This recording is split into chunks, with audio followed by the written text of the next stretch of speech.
Noi pensiamo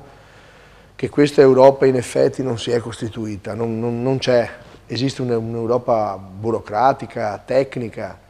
che ci ricorda a ogni momento la situazione di bilancio, le difficoltà economiche, molto cinica nell'affrontare i problemi che i vari popoli, che le varie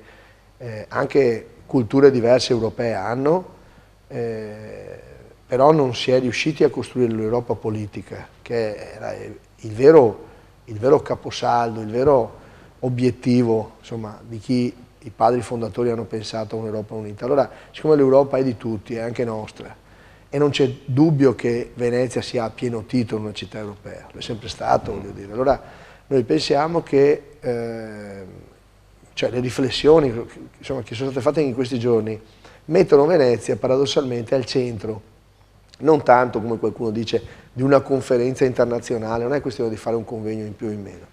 ma di un dibattito diplomatico tra le varie diplomazie internazionali per riuscire una volta per tutte ad affrontare in maniera coesa il problema che è un problema grave per il mondo, cioè questo problema del terrorismo. Sì,